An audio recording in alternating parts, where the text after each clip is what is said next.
Hey folks, we're here today with Travis Creasy. He's the head football coach at Riverside Christian Academy for the Knights. Appreciate you sitting down talking with us a few minutes today about your Knights. Now, this is your first year as head coach. Yes, sir. But you've been involved with Knight football for several years. Several years, ever since I came, I believe it was 6 years ago. Okay. Been coaching. Okay, so you've weathered the storm, survived tornadoes, and absolutely, yes, and sir. everything. So that's good. Been with the program a long time. Yes, sir. Now, last year the high school program made the change to 8-man football. Yes. Kind of tell us a little bit about it. There'll be a lot of people watching this that's not familiar with 8-man football. I have to ask, what guys do you use? How many you're putting up front? Okay, our base set, we go with three linemen, center, 2 guards, and then we have a pistol formation quarterback about 3 yards, a shorter shotgun, a little closer to the line of scrimmage, and we have 2 split backs and then 2 wide outs on the edges, and that's our base formation, and that tends to be kind of what everybody kind of goes with for the most part.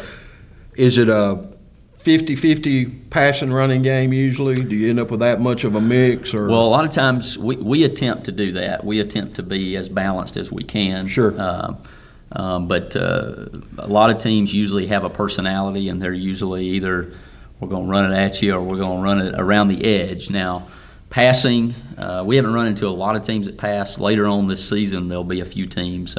Franklin Christian is a team that likes to throw the ball around a good bit, got a good little quarterback and throw the ball, but a lot of it, mainly it's running, probably mostly on the edges. Okay.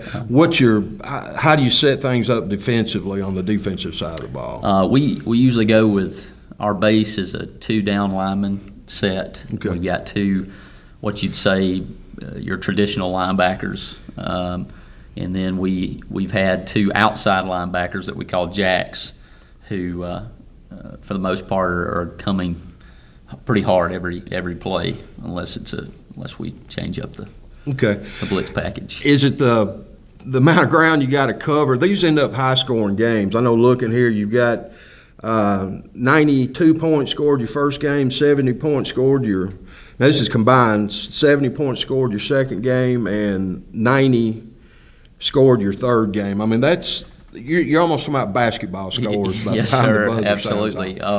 It is partly a lot of ground to cover, and that's one reason why we bring so much pressure is because in 11-man it's difficult to cover a guy for 8 seconds, but in 8-man it's absolutely impossible to cover him that long, and so it's very wide open, a lot of space, and even more so in 8-man you kind of have to pick your poison as far as, are we going to put a bunch in the box, or are we going to drop a safety, and so you're making, whatever you choose to do, you're making yourself vulnerable. Yes, at another spot. Absolutely. A lot of communication from the box down on the playing field as far as what they're doing, or do y'all work? Are you looking for that situation to take advantage of it? We are. We have some folks that kind of keep up with tendencies for the first half and give us the information, and usually we make a few adjustments. There's not a whole lot of adjustments you can do at halftime. But we make the necessary and come out and have a little change there. Well, folks, they're a member of the Middle Tennessee Athletic Conference, and if I remember right, you're coming off of a championship from last season. Yes, sir. So you guys are the ones with the bullseye on you. Absolutely. Got the big target. Yeah, everybody gets up to come play us, and we appreciate that. The challenge is always there. You can't ever look past anybody, that's for sure. It just comes with winning it. Yes, sir. What it boils down to. Yes, sir. Now, there is a north and a south division of this, is that correct? Yes, sir. All right. All right. Included with them, if I'm right here, their southern opponents are Lighthouse Christian, Grace Christian, Webb School, Franklin Classical School, Franklin Christian Academy, and St. Andrews? Yes, sir. Okay. So that's basically your equivalent to a conference made up that you've got during your regular season. Yes, sir. Okay, good. Well, they've gotten off to a good start, people. They've got a 2-1 record, and they're 1-1 in their conference games. They took a win over Hendersonville Christian Crusaders, their first game, 58-34. Then they were defeated by Lighthouse Christian School, 50-20, their second game. And in their third game, Friday night, they won a big one, 48-42 over Grace Christian. How you feel about where you are right now? Well, we're I know you'd love to be undefeated. Yes, sir. Yes, sir. We feel good about the scheme, the strategy. We're still working on giving that effort for 4 quarters, and I think that's a battle you fight as long as you're coaching football, is to get that effort, that level Sure. of consistency. And but we feel like we've got a good team. Friday night, you've got Webb School. You going to Bell Buckle and take them on. What do you know? You know much about them? Have you? This will be one of the strongest teams, if not the strongest team in our division. They like to run the football, which is something we like to do as well. I feel like we match up well with them as far as size, as far as physical stature with some of our guys. They do have quite a bit more people on their squad than we do. But I feel like we're conditioned enough and have the strategy and scheme to really give them a run for their money. Okay. I think it'll be a good football game. Now, one event, too, you had at your game Friday night with Grace Christian, you had your dedication of a new field house. Yes, sir. And I'm sure that was after the tornado from back in 2011. It felt good to have you, for your program and your guys, to get in their own place again and have a place for the Knights to do what they need to do. Absolutely a huge step for our program. Tons of people working on it, getting it set ready for us, and had a bunch of people last week putting on the finishing touches and got us a nice little logo in the middle of the room, and got some signs up. And I just can't tell you how much Knight Nation has all pitched in. I think everybody around here has got a fingerprint somewhere on that building. They're in the concrete somewhere, huh? Yes, sir. And it's been an absolute joy, and our guys are loving it. Now you've got, of course, showers, dressing room, but you've also got a weight room as part of that facility too. And actually, last week we started our first morning workouts for the season, and so I think that's a huge step to be able to have somewhere we can do that in season, out of season, and just be prepared for those to get stronger and better. Okay. Well, congratulations on it. Thank I know you. that was a hurdle from you. I came out here following that storm, and it was just like, you just broke your heart. Yes, sir. Yes, sir. But, it's kind of like the phoenix coming out of the fire. Yes, sir. You've got a great building and facility now, and we're happy for the program. Awesome. All right, if you don't mind, go through your roster now. Tell us a little bit about you guys. Give me their player number and position, what grade they're in, and while you're doing that, we'll put a shot of them up so everybody gets to see who your Knights are. Awesome. Well, we'll start off with number 4, Seth Finch. He is a wide receiver and linebacker on defense. He also punts the ball for us. He's had some monster punts this year in the 40 and 50-yard range punts, and some great catches come up for us. He's a junior. He's made some great plays on defense and offense, just kind of all around. Was one of our offensive MVPs this season. Great. Player of the week. So. Great. Next is number 7, junior Andrew Neal. This is another guy who's kind of bounced around and done different positions. This year he's wide receiver on offense and DB on defense. He stepped in last year, played a little guard for us on our championship team because of need, and he stepped in and did a good job there. And this year he had I can remember specifically, a great tackle on a kickoff team, and thought the guy had broke for a touchdown, and all of a sudden here comes number 7 from the other side of the field and just made an excellent form tackle, and you can see a development in his game. Okay. Next up's number 8, Josh Brooks. He's our quarterback. He's kind of our field general type guy, plays corner on defense, may play a little safety this week. just all over the field, making plays, throwing the ball, running the ball, and he's just a guy that I feel comfortable with the ball in his hands, and with the game on the line, I trust him to do what's necessary. Now, he's the that. second Brooks to come through this program. He had an older brother that was a tremendous athlete here for RCA. And he's stepped right in and followed in his brother's footsteps, although in a different way. But obviously, as brothers, that's kind of how that goes. But they're both great players. Great players. Number 11, also a junior. Josh Brooks is a senior, and number 11, Ryan Eldridge, is a junior. He's all around. He's a great. He's been outstanding on special teams, running down, making tackles, slowing guys up. He also plays wide receiver for us, a slot guy. So he's all over the field. If we need a first down, that's kind of who we go to. Get it in his hands. Get it in his hands. Got a little move to him. Okay. A little shake and bake there that maybe some of the other guys don't have, and plays corner for us on defense. Okay. Number 12, Josh Mills. As in any 8-man program, you've got to be kind of ready to play anything. And last year, when one of our guys got injured early in the season, one of our linemen, he came in and snapped for us. Had a great year snapping the ball. This year, he's played linebacker. He's played quarterback.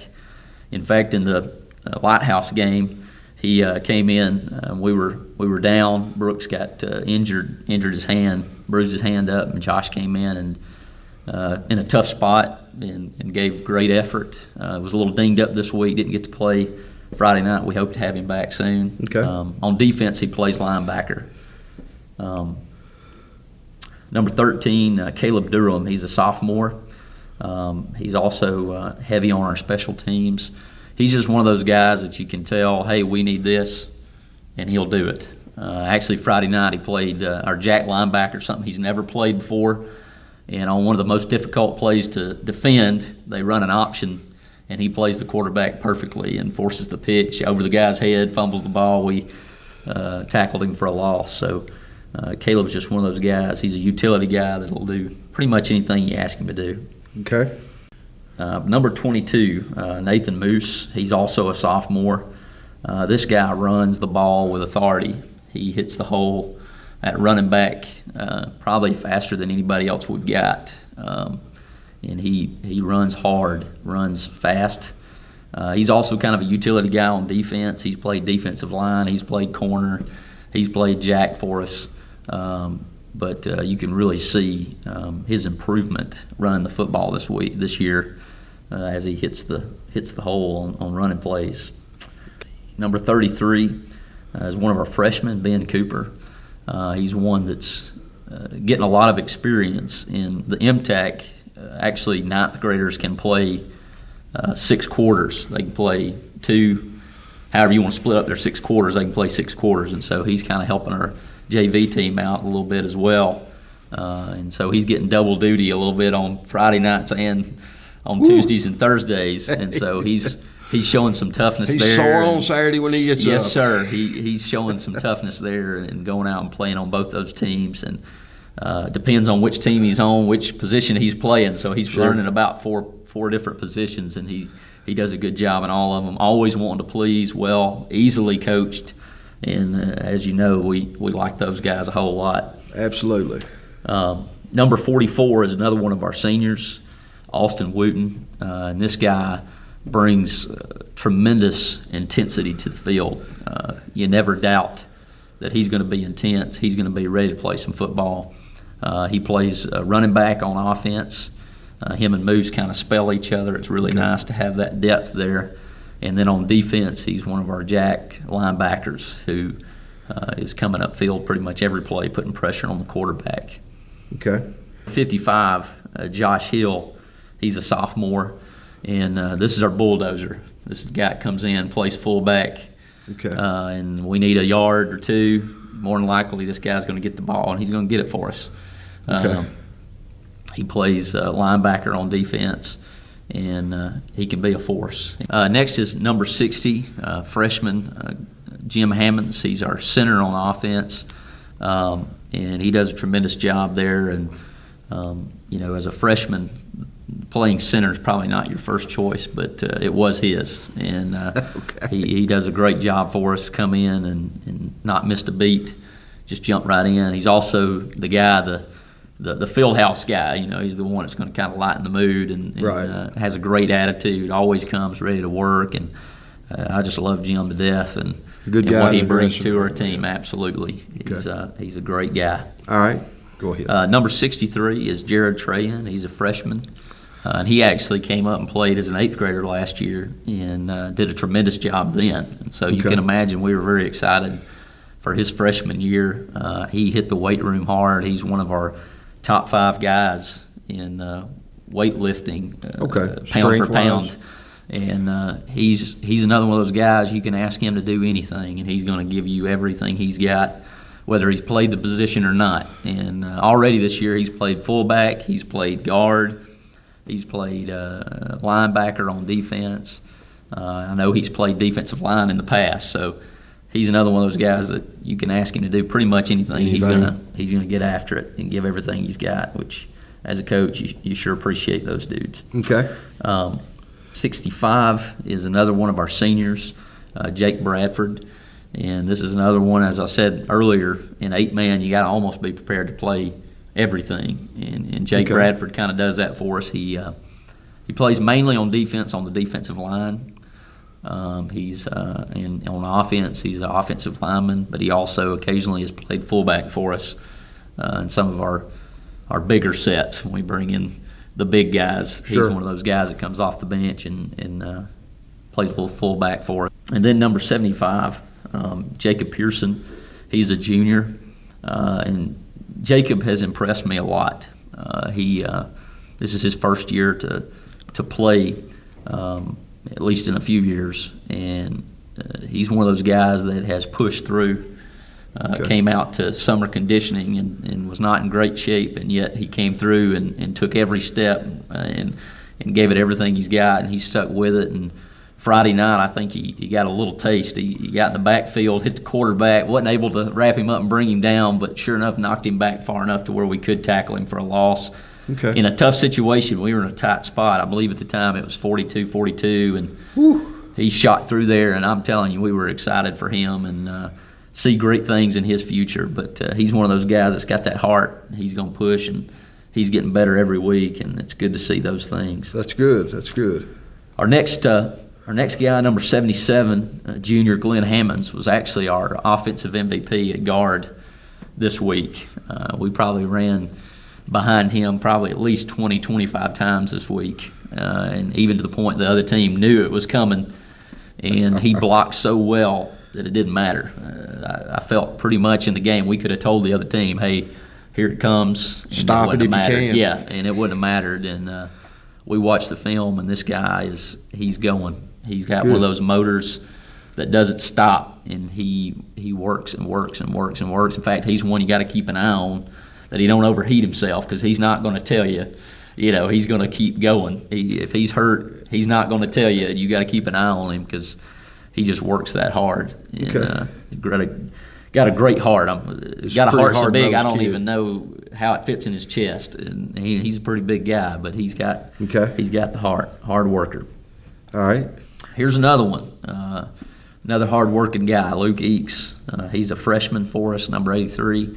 And the only thing he probably has in common with Glenn is that heart. Physically, he's not Glen Hammonds, but heart-wise, he's got about the same heart. He'll tackle anybody. It doesn't matter how big they are, how fast they are. This guy's going to put his head in there and try to bring them down. Just fearless kind of kid. Absolutely. And he's tackled our biggest guys in practice. He's tackled some big guys in the game. But he's one of those guys that kind of comes off in our secondary.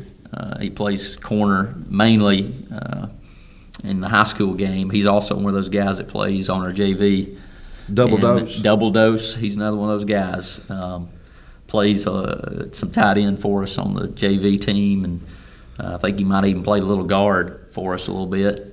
Played corner on the JV team, and he's another one of those guys that light-hearted guys brings good attitude to the field house, and look forward to what he's doing. He's also very strong for his age and looking to get stronger. He's been one of our morning workout guys that has been showing up, which we all know takes a little bit more effort to be at school at 6:30 in the morning. So I appreciate those guys doing that. Sure. Number 85, senior Mason Ferchetti. This is our playmaker on the edge. This is our receiver if we need a deep pass, if we need a post. This is the guy we're going to go to. Good hands. Good hands. Goes up and gets it. In the Lighthouse Christian game, he went up over 2 defenders. And one of them actually had the hands on the football. And as he's falling backwards, he rips the ball away from him for about a 20-yard reception. Just wanted it worse than the other guy. Just wanted it more. Yes, sir. Absolutely. Okay. And he's been playing corner for us on defense.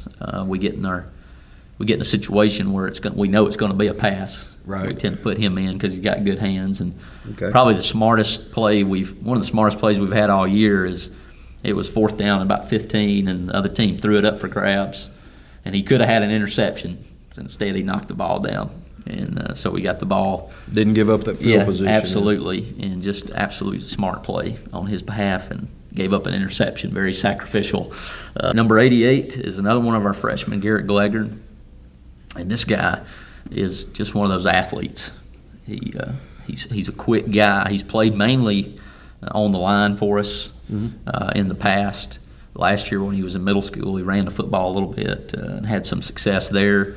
Been a little dinged up, had some ankle issues trying to get through those, and he's been tough-nosed, come to all the workouts, summer workouts, even though he couldn't really participate full speed in those. But we're really excited about him. Very fast, quick guy that can get to the ball on defense, play a lot of jack for us. Hopefully we'll get him back this week. Okay. And then I believe number 99 is senior Zach McCormack, and he's been our defensive player of the game the last 2 weeks. Teams see him come on the field, and they pretty much decide we're not going to run in that gap. What position does he play? He plays defensive line. He plays. We kind of run a hybrid of defensive end, tackle, and he takes over his gap. So they're going to go the other side. They're going to go the other side of the field, and for the most part, people run on the edges on us. They see our lineup, and they're going to try to get to the outside. And unfortunately, they've had a lot of success doing that. But as far as running in the middle, it's a daunting task. And Zach and Glenn and those guys that play defensive line do a great job of taking over their gap and not getting moved out. And Zach is amazing. He's a big guy, but when we watch him on film, he's down there making tackles past the defense. He's running guys down from behind, and he's a big guy, and it takes a lot to get him moving. He's got some speed, but he'll track it down. Track it down. Good deal. Coach, appreciate it. Folks, come out and support these Knights. They're looking at repeating as the MTAC state champion, and wish them good luck. 8-man football is exciting. If you want to see some high-scoring shootouts, this is the place to be on Friday night. And appreciate you watching, and we'll see you next time. Go Knights.